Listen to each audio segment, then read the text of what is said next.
Well, hey, what's up, lawn care nuts? Welcome back for another week. Now today we're talking about some of the steps that you should take right after or very soon after you've installed your new plugs. So let's do a quick review.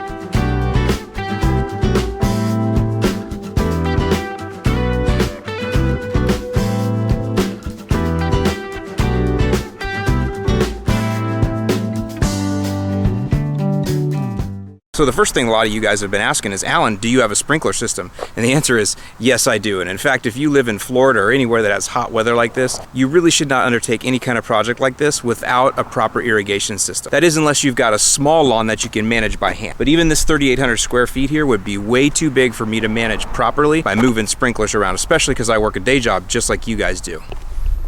So the first thing you want to do is go ahead and adjust your sprinklers. Right now it's crucial that you need 100% coverage. There is absolutely no room for error here. Even the slightest miscalculation in coverage could cause you to lose plugs and slow down your grow. Now a lot of you will ask, what do I do for my first watering? So right after your plugs are installed, it's important that you get water on them immediately. And that's because, again, you're putting these things into this dry, barren ground and it'll suck the moisture right out of the root system. So the first thing you need to do is go ahead and give them a good watering. In fact, what we did is we did put up a portable sprinkler and we watered while we were installing around the lawn. We were watering right behind ourselves. So once you got your irrigation system all adjusted and you're ready to go, I want you to go ahead and give yourself a good heavy watering. I can't give you an amount of time because every system is different, every head puts out a different output, yada yada yada, but I do recommend that you give yourself a good soaking, and that's mainly to just let everything settle in. So when you're putting your plugs in, you know, you're actually stirring the ground up quite a bit. And so by giving yourself a good heavy watering right away, it just allows a lot of the sand seed to kind of pack itself back in there. And that is one of the advantages to sandy soil is it moves, seeks its own level very quickly and very easily. And you can see here that after my first watering, my soil is still really nice and moist. And that's really good because the steps that I'm going to show you today, we want the soil to be a little bit moist or a little bit firm. We definitely don't want it to be bone, bare, and dry for these two applications that I'm going to show you right now. So what I'm showing you today should take place probably 24 hours after plug installation. You can do it in the same day, but again, remember, it's good to still get a good watering in first, just to make sure everything kind of packs itself down and settles and seeks its own level before you do this application. One thing's for sure, you definitely don't want to wait more than 48 hours to get this done because we don't want any weeds to start germinating from all the heavy watering we're going to be doing. So the two applications are, number one, we're going to put down starter fertilizer. I know you guys have heard that term a lot. I'm going to link below to a video in the description that I did that talks all about starter fertilizer, but I'm going to tell you exactly what I've got today and what I'm going to put down. And the second thing is we're going to put down a pre-emergent herbicide. And what the pre-emergent does is it helps to stop weeds from coming into our grow. And that's where those two beauties come in. I called the Earthway company. I said, hey guys, you've probably seen in all my videos over all these years I've been using one of your spreaders.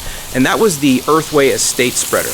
You can see here, here's my Amazon receipt from when I bought it many years ago. And that's been a great unit for me. However, with the sandy soil that I've got here, and I've got some bumps with some tree roots and stuff, I needed air-filled tires. So I called these guys and I said, look, I love your products. I'm probably gonna buy one anyway, but I need to upgrade. What would you recommend? And this is what they sent me.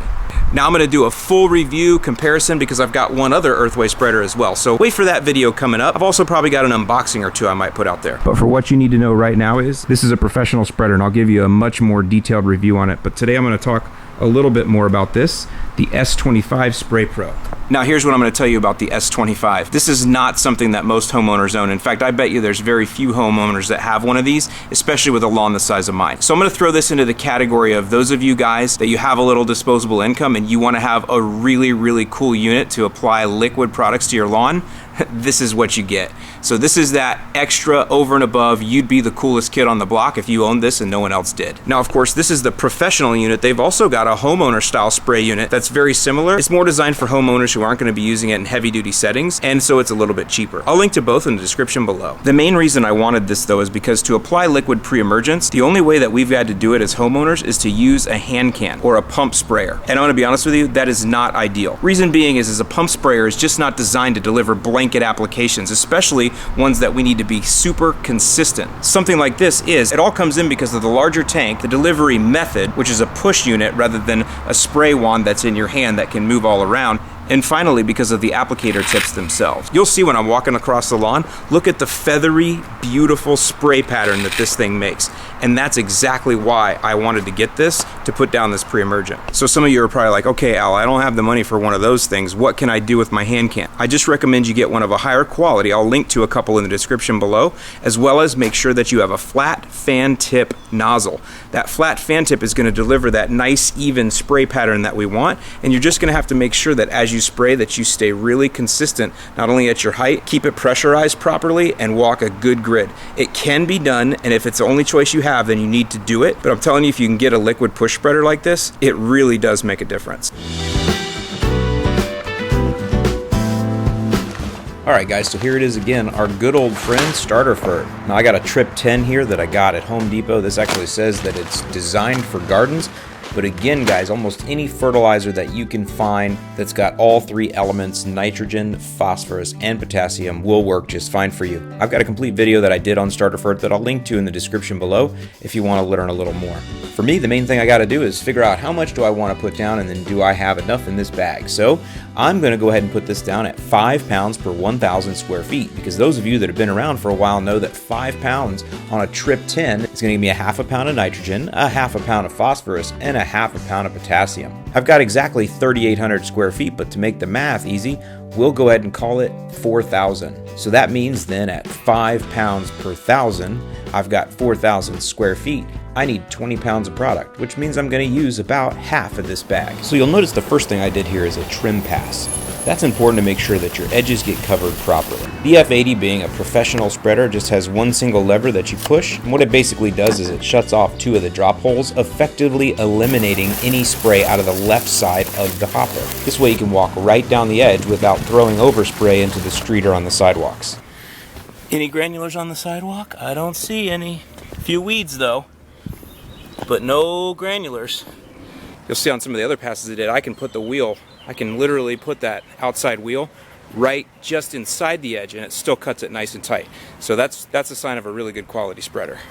I will say that this F80 spreads like butter. It is a beautiful unit. The only thing that doesn't work for me is this gigantic 80-pound hopper. I can't see around it because I'm so short.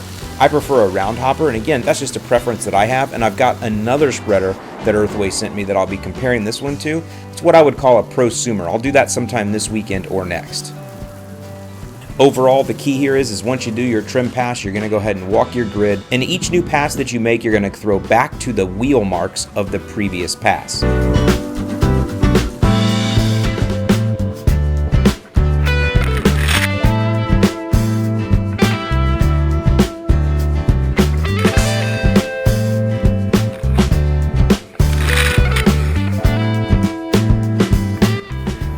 Okay guys, next is pre-emergent herbicide, and what this is designed to do is basically stop young weeds and problem grasses from ever even coming into our grow. Now it's not going to get 100% of them, but it will get a large percentage so that the rest we can handle with a post-emergent selective herbicide later on. The very best and the gold standard is called Pre-emergent. You guys may know it if you know the brand name, which is called Barricade. I got this from my friends at Solution Self Chem, and I recommend that you call Sebastian directly. I'm going to put his number in the description below. Just so you know, they're a sponsor in the fact that they give me free products and I mention them, and that's it.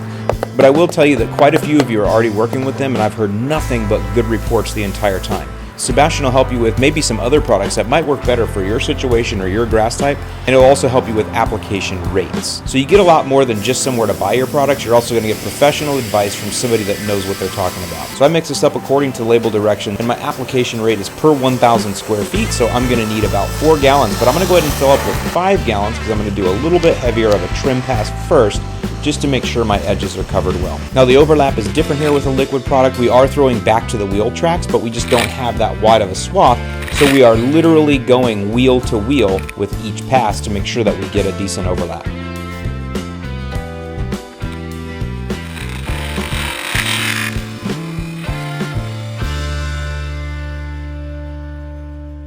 Okay guys, so there you go. That's everything to it. Now, pre-emergents do need to be watered in, as well as the starter fir. So you want to go ahead and get a good regular watering here. So for me, I'm going to put down a 1/2 inch. Whatever that takes you and your system and your irrigation to put down a 1/2 inch, that's about how much you want to put down right after these 2 applications. Other than that, you want to limit the foot traffic from here on out. Not that you're really going to hurt anything too bad, but there is the opportunity for one of these things to kick itself up out of the ground if you hit it with your heel.